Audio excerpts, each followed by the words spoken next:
Hi hello ಈ ಸಮ್ಮರ್ಗೆ ಏನಾದ್ರು cold ಆಗಿ ಜ್ಯೂಸ್ ಕುಡಿಬೇಕು ಅನ್ನಿಸ್ದಾಗ ಸಕ್ಕರೆ ಇರುವಂತಹ ಜ್ಯೂಸ್ಗಳನ್ನು ಕುಡಿಯೋ ಬದಲು ಈ ರೀತಿಯಾಗಿ ಹೆಲ್ತಿ ಆದಂತಹ ಓಟ್ಸ್ ಮಿಲ್ಕ್ ಶೇಕ್ ಮತ್ತು ಓಟ್ಸ್ ಐಸ್ ಕ್ರೀಮನ್ನು ಟ್ರೈ ಮಾಡಿ ನೋಡಿ. ಸಕ್ಕ ಟೇಸ್ಟಿಯಾಗಿರುತ್ತೆ, ಮತ್ತೆ ಮತ್ತೆ ಮಾಡ್ಕೊಂಡು ತಿಂತೀರಾ ಅಷ್ಟು ರುಚಿಯಾಗಿರುತ್ತೆ. ಮೊದಲಿಗೆ ಒಂದು ಮಿಕ್ಸಿ ಜಾರ್ನಲ್ಲಿ ಒಂದು ಅರ್ಧ ಕಪ್ನಷ್ಟು ಓಟ್ಸನ್ನು ಹಾಕೊಳ್ತಾ ಇದ್ದೀನಿ.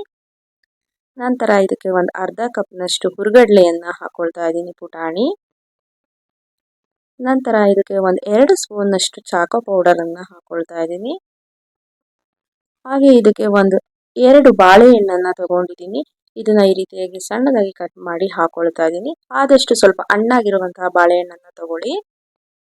ನಂತರ ಇದಕ್ಕೆ ಸ್ವೀಟ್ಗೋಸ್ಕರ ಒಂದು 3ರಿಂದ 4 ಸ್ಪೂನ್ನಷ್ಟು ಹನಿಯನ್ನು ಹಾಕೊಳ್ತಾ ಇದ್ದೀನಿ. ಈಗ ಇದಕ್ಕೆ 1.5 ಕಪ್ನಷ್ಟು ಹಾಲನ್ನು ಹಾಕೊಳ್ಳಿ, ತಣ್ಣಗಿರುವಂತಹ ಹಾಲನ್ನು ಹಾಕೊಳ್ಳಿ. ಈಗ ಇದನ್ನ ನುಣ್ಣಗೆ ಗ್ರೈಂಡ್ ಮಾಡ್ಕೋಬೇಕಾಗುತ್ತೆ ಪೇಸ್ಟ್ ರೀತಿಯಾಗಿ. ನೋಡಿ ಈ ಕನ್ಸಿಸ್ಟೆನ್ಸಿಲಿ ಇರಬೇಕು. ಈಗ ಇದನ್ನ ಒಂದು ಬೌಲ್ಗೆ ಟ್ರಾನ್ಸ್ಫರ್ ಮಾಡ್ಕೊಳ್ಳೋಣ. ಈಗ ಇದನ್ನ ಓವನ್ ನೈಟು ಫ್ರೀಸರಲ್ಲಿ ಇಡೋಣ. ಈಗ ಇದು ಫ್ರೀಸ್ ಆದಮೇಲೆ ತೋರಿಸ್ತಾ ಇದ್ದೀನಿ ಎಷ್ಟು ಚೆನ್ನಾಗಿ ಆಗಿದೆ ಅಂತ. ಈಗ ಇದನ್ನ ನಿಮಗೆ ಯಾವ ಶೇಪ್ನಲ್ಲಿ ಬೇಕಂದರೆ ಆ ಶೇಪ್ನಲ್ಲಿ ಕಟ್ ಮಾಡಿಕೊಂಡು ಐಸ್ ಕ್ರೀಮ್ ರೀತಿಯಲ್ಲಿ ಸರ್ವ್ ಮಾಡ್ಬೋದು. ಮೇಲೆ ಬೇಕಂದರೆ ಸ್ವಲ್ಪ ಆನಿಯನ್ನ ಹಾಕ್ಕೊಂಡು ಸರ್ವ್ ಮಾಡಿ. ನೀವು ಬೇಕಾದರೆ ಇದ್ರ ಮೇಲೆ ಸ್ವಲ್ಪ ಚಾಕೋ ಚಿಪ್ಸನ್ನು ಹಾಕು ಸಹ ಫ್ರೀಸರಲ್ಲಿ ಇಡ್ಬೋದು. ನೋಡ್ತಾ ಇರ್ಬೋದು, ಮೊದಲಿಗೆ ಐಸ್ ಕ್ರೀಮ್ ರೆಡಿ ಆಯಿತು, ಸೂಪರ್ ಆಗಿತ್ತು.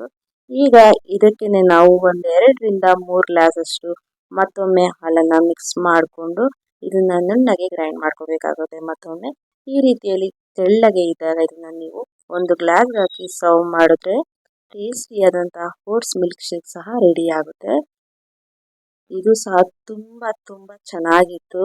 ನೋಡಿದ್ರಲ್ಲ, ಈ ಸಮ್ಮರ್ಗೆ ಒಂದೇ ಇದರಲ್ಲಿ 2 ರೀತಿಯಾಗಿ ಐಸ್ ಕ್ರೀಮ್ ಮತ್ತು ಮಿಲ್ಕ್ ಶೇಕನ್ನು ಮಾಡ್ಕೋಬೋದು. ಈ ರೆಸಿಪಿ ಅಂತೂ ಮಸ್ಟ್ ಶುಡ್ ಟ್ರೈ ಮಾಡಿ ನೋಡಿ. ಡಯಟಲ್ಲಿ ಇರೋರು ಸಹ ಈ ರೆಸಿಪಿಯನ್ನು ಟ್ರೈ ಮಾಡ್ಬೋದು. ಸಖತ್ತಾಗಿರುತ್ತೆ ಈ ಮಿಲ್ಕ್ ಶೇಕು ಮತ್ತು ಐಸ್ ಕ್ರೀಮ್ ಮಾತ್ರ. ಈ ವಿಡಿಯೋ ಇಷ್ಟ ಆಗಿದೆ ಅಂತ ಅನ್ಕೊತೀನಿ. ಇಷ್ಟ ಆಗಿದ್ರೆ ನೀವು ಟ್ರೈ ಮಾಡಿ ಈಗ ಬಂತು ಅಂತ ನನಗೆ ಕಮೆಂಟ್ ಮೂಲಕ ತಿಳಿಸಿ. ಹೀಗೆ ಎಲ್ಲ ವಿಡಿಯೋಗಳನ್ನು ನೋಡಿ ಸಪೋರ್ಟ್ ಮಾಡಿ. Thank you, bye.